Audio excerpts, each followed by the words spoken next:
Stay with me for a while. Come away, my beloved. I'll teach you how to smile.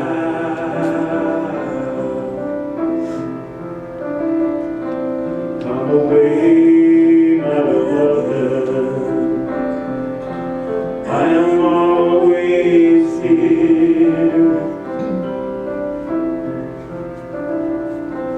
Come away, my beloved. My presence is near.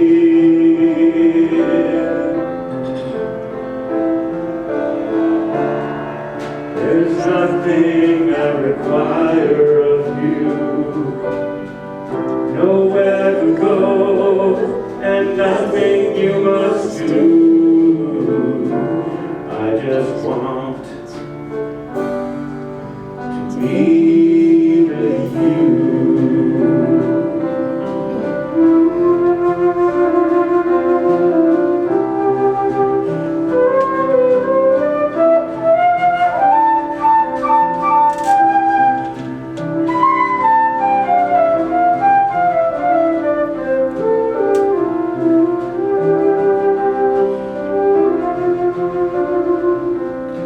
Away, my beloved.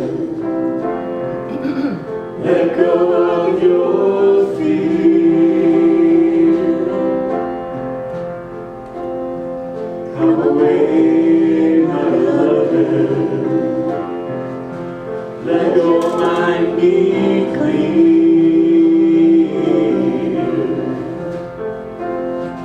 Come away, my beloved. Listen to my voice. Come away, my beloved. Let this be your choice.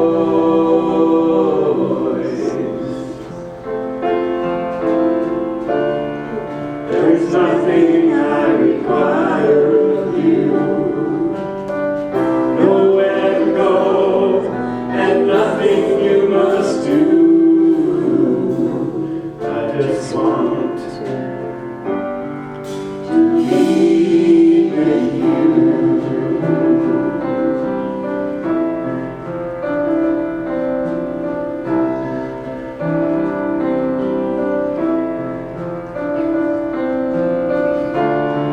There is nothing I require of you. Nowhere to go, and nothing you must do. I just want to be with you, my beloved, my beloved.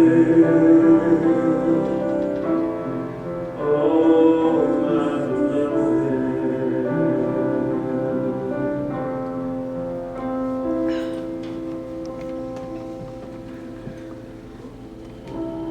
As we begin to come into a time of meditation, for just a moment, if you can, reach out and touch somebody who's next to you. A very gentle touch. For just a moment, feel that hand of God touching your hand.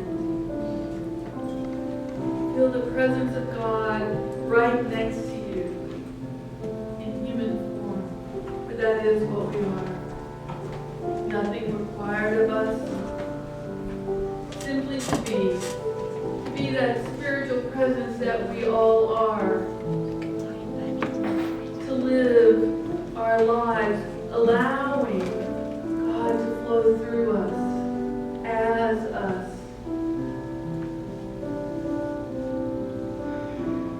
Rest in the knowledge that you are a beloved expression of God.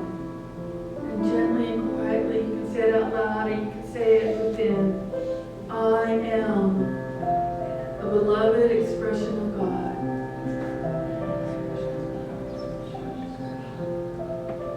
I am a beloved expression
Resting in the beauty that is within each of us, for we are created in the image and the likeness of God. Resting in the love that is in each of us, for we are created in the image and likeness of God. And resting in the strength that is available to each of us, because we are created in the image and likeness of God. As we stand in our divinity, as we live from that place within us, we are invincible. Because everything that God is, we are. Everything that God is, we have available to us. That is the truth, because we are beloved expressions of God. So as you move through this day, as you move through your week, take that with you. And let's say it one more time together. I am the beloved expression of God. And so it is, and so we allow it to be. And we say thank you. Thank you, God.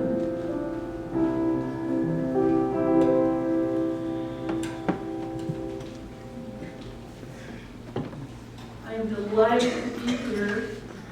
I'm going to talk today about the power of strength. You have the clicker for me? Thank you. Yeah, I'm going to talk to you about the power of strength.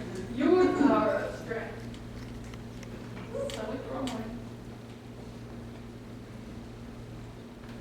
I'm especially happy to be here because I just adore Margaret Hiller. I think she's one of the most amazing women on this planet.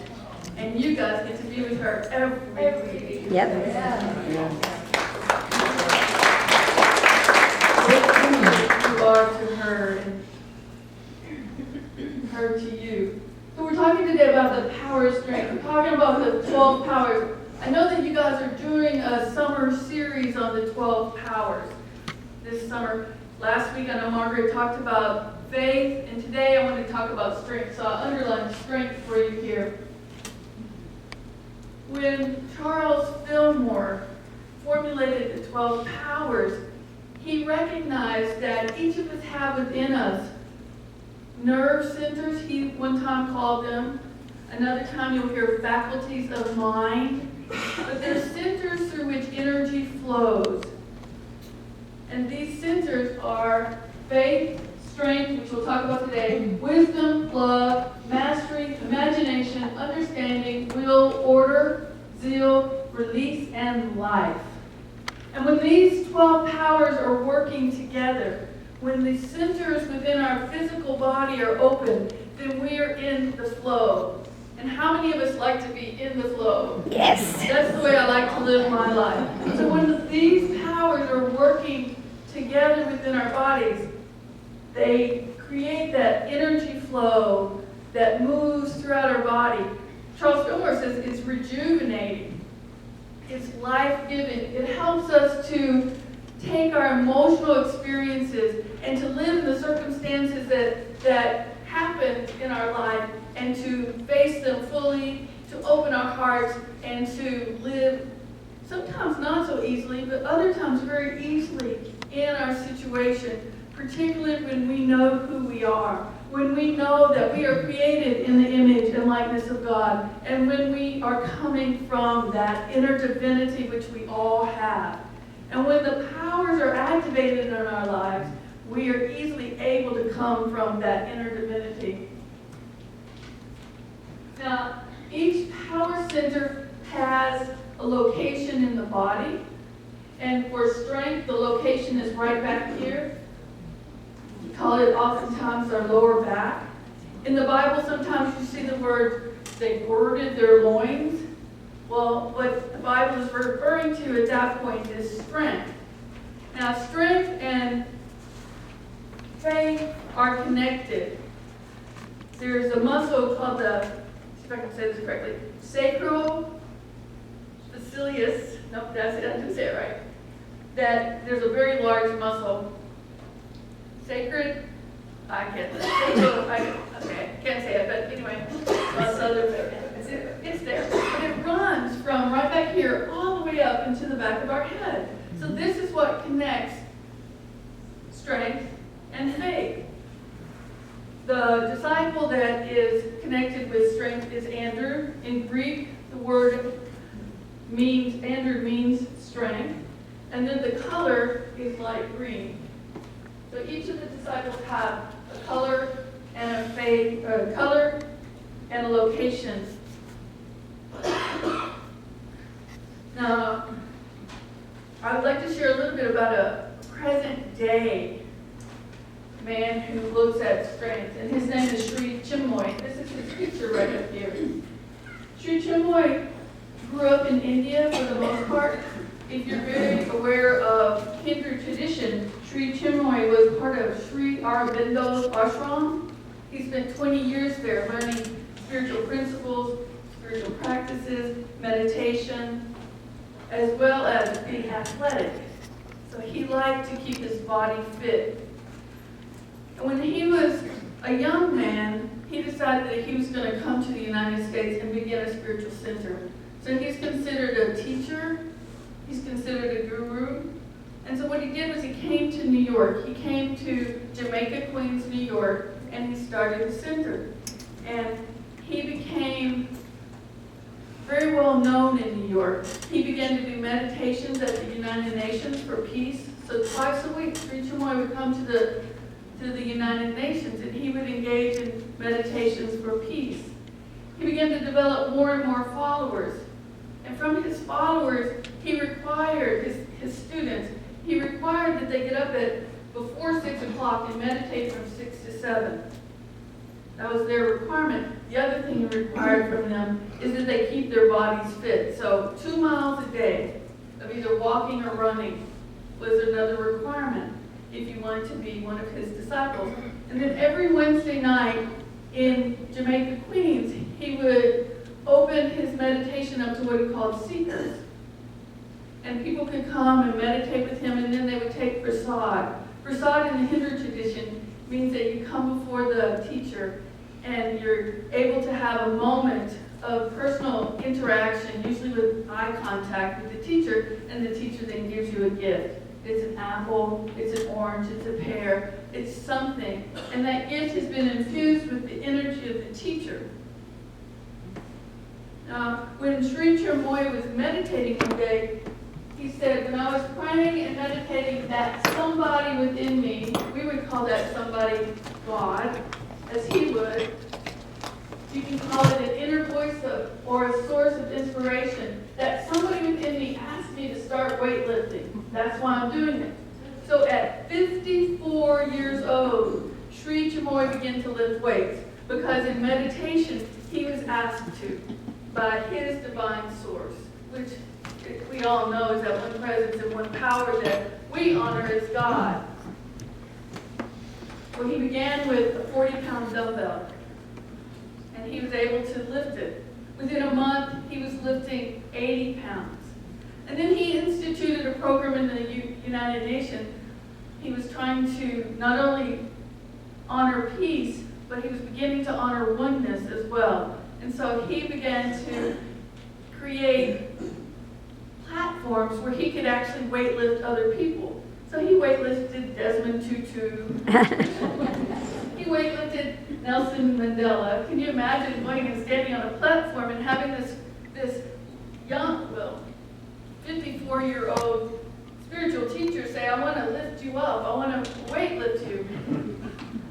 I want to pick you up. I would be a little surprised at that. And yet, over and over he did it. He began to lift up more than one person at a time. What he wanted to show people was that his inner strength, his time of concentration, his time of prayer, his time of meditation, that inner strength allowed him to develop his outer physical strength. That the strength he developed in meditation allowed him to go from 40 pounds to 80 pounds and eventually over 7,000 pounds. This is 7,063 and 3/4 pounds. He did it January 30th. I'm sorry, I don't know the year. And if you go on YouTube, you can see him weightlifting. There's several videos. And as you watch, or as I've watched, it's very clear he's tuning into spirit. He's tuning into that presence of God within him. And from there, he's moving forward. From that presence of God, from his practice in meditation, he's taking his spiritual strength and developing his physical strength. And Sri Chamoy would say, I want to inspire people. I want the people to know that they, with the help of God, can do anything. With God, all things are possible. Now, is that a truth that we're used to hearing in unity? Yes. With God, all things are possible. When we get to the higher levels of truth, they come from all places. They come out of Hinduism. They come out of Christianity and practical Christianity, which is part of our oneness with God. Now, Charles Fillmore and Sri Chamoy were very similar in their thinking process. Charles Fillmore is the co-founder of Unity. Charles Fillmore says that the 12 powers are a model for awakening our spiritual nature fully, for renewing our mind, transforming our emotions, and rejuvenating our bodies. This is exactly what Sri Chamoy was doing. They are running on parallel paths. So if you want to increase your physical strength, increase your practice of meditation, of prayer, and concentration. When we think about strength, the two Bible stories that come to my mind most often and quickly are the story of David and Goliath, which we began to talk about with the youngsters today, and the story of Samson and Delilah. Now, the story of David and Goliath is found in 1 Samuel 17. And the story of Samson and Delilah is found in Judges 16. What I want you to know most clearly about both of these stories is that the metaphysical meaning of each story is that when we put our faith in God, God is our strength. And when we draw upon that strength of God, we can do anything. The story of David and Goliath showed this young boy conquering the bully. This young boy conquering the bully. Well, metaphysically, Goliath is that material and matter that we so often look at. You know, the weightlifting, the 40 pounds, the 80 pounds, the 7,000 pounds.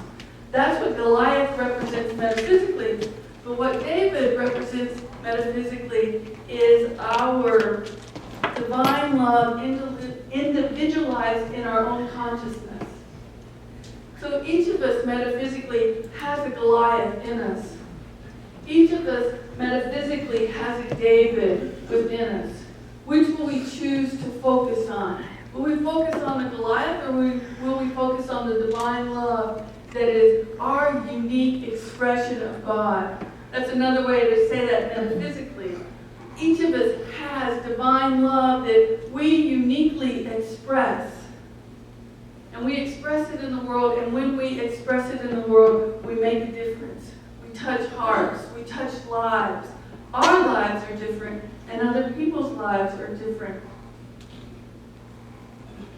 Well, the Bible, according to Mr. Fillmore, is the story of man's evolving consciousness, or human beings' evolving consciousness. Mr. Fillmore said man, but he was coming out of his own culture.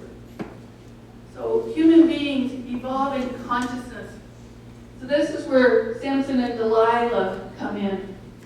Metaphysically, Samson is physical strength coupled with spiritual principle and practice. So in the story story of Samson and Delilah. Samson is called a Nazarite. He's of that sect, and he was actually placed into vows for that let's call it culture prior to his birth, but he agreed to those vows. And some of the things that meant was he would never drink alcohol, and he would always let his hair grow. He would never let his hair be cut, and he would never cut his hair. Well, spiritual strength coupled with practice. So what happened is, here comes Delilah into Samson's life, and oops, what do you think happened to his spiritual practice? Out the window. And so Delilah messes with him a little bit. She gets him to relax, and she gets him to tell her the secret of his strength, which happens to be his hair. Now, metaphysically, hair means vitality. So now Delilah knows basically his biggest weakness. She cuts his hair. So Samson fell out of his spiritual practice, and he loses his vitality. Now, what both of these stories tell us is that when we place our sense of being powerful outside of ourselves, that it can be taken away. Mm-hmm. Delilah took away Samson's power when she cut his hair. Goliath took away people's power until David came in with his spiritual intelligence and his love of God and stood up and said, hey, my God is bigger than you, Goliath. And once that occurred, then the power of God was able to come forth. That spiritual strength was able to come forth.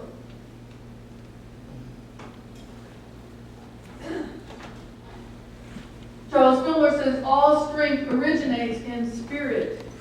So when we are standing fully in our divinity, when we are living our lives from knowing who we are, then that strength that we're originating from is divinity, that is spirit. His second wife, Cora Fillmore, says that strength that originates in spirit is manifested according to the mold of thought into which this precious essence is poured.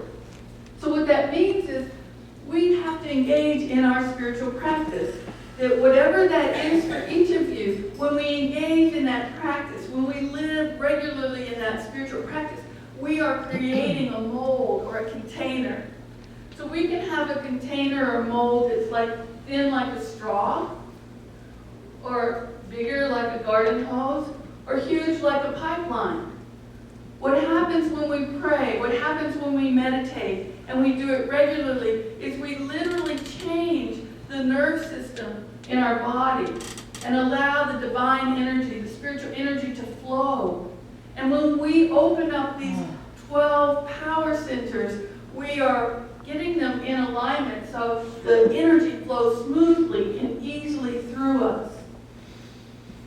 That's the manifestation that's according to the mold of thought. We are the ones who create the mold, and we do it with our thinking process, with our spiritual practice. We do it with the beautiful singing that you all had here today. Now, our true strength lies in our ability to expand our hearts and radiate love in all circumstances. When we are willing to face what is and to stand in our understanding of truth with open and expansive hearts, then we are the expression of God in all circumstances. We stand in our own understanding of truth. Now, my understanding of truth may be a little bit different than your understanding. You may be more conscious than I am. You may be more advanced. You may be engaging in your spiritual practice more readily. But we can only stand in what's true for us.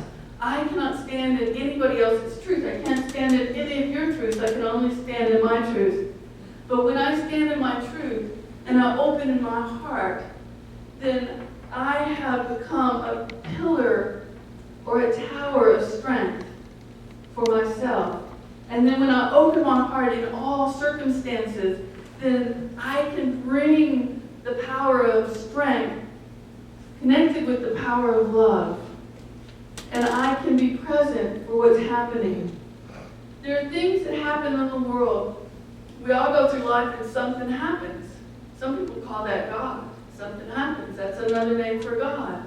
But sometimes when something happens, we get scared and we get little, or we get scared and we feel powerless. But when we're willing to hold our hearts open, no matter what's happening, then we actually are creating the avenue or the channel for our own power. We are standing in our power. Each of us has a Goliath. So take a moment in your own thinking process. What is your current Goliath? What is that material thing that you're afraid of? That thing that's in the realm of humanness that scares you? Or that thing that triggers your anger? What is that thing that you feel like, oh, if it were not here, I cannot go on? That's your Goliath. Take a moment and think about that Goliath. But just as each of us has Goliath, we all have David. So just touch your heart a moment. Touch your heart. When we touch our heart center, it activates our heart center. It gives us an opportunity to give loving awareness to ourselves. And then from that energy of your heart, surround your Goliath. You might even hold your hands up in a blessing position and imagine your Goliath right there between them and bless them. Bless your Goliath. Be willing to stand in the power of the strength of your love. Love brings strength, and strength brings love. Be willing to stand in the power and surround your Goliath. God is bigger than any Goliath. And since we have available to us every single possibility that is available to God, that possibility is available to your Goliath if you're willing to surround your Goliath in love. If you're willing to face what is and stand in the understanding of truth. And what truth is that we have within us everything it takes to live fully in our divinity and to create a life that is full of love. Just take a moment and breathe that in. We have within us the possibility to create a life that is filled with love, no matter what outside circumstances are. Because no matter what outside circumstances are, we can surround them with that unique expression of love that we are. What a powerful, powerful statement. I want to take it one step further. I want you to look around and choose somebody in the room. They may not be choosing you, they may be choosing somebody else. But look around and choose somebody. It may be somebody that you don't know as well, or it may be somebody you know very well. And just look at them for a moment and think appreciative thoughts. Think about what you love about them, and let's, as a community in this moment, generate love. This is how we do it. Just look at somebody and just think, wow, I love blank about you. It might be, I love your joy. I love your eyes and how they sparkle. I love that when I feel sad, I can come to you and say, this is what's happening in my life. I love that when I feel excited, you will celebrate with me. I love that when I share my dream with you, you say, yes, I believe you can do that. I love that when I'm lonely, you'll be that hand that I reach out to and hold. The writer of the book of Acts says that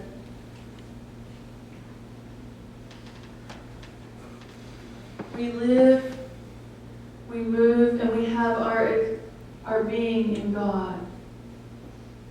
Now, Nickie writer Melda Shanklin took that a step forward. She said, God lives and loves and has expression as us.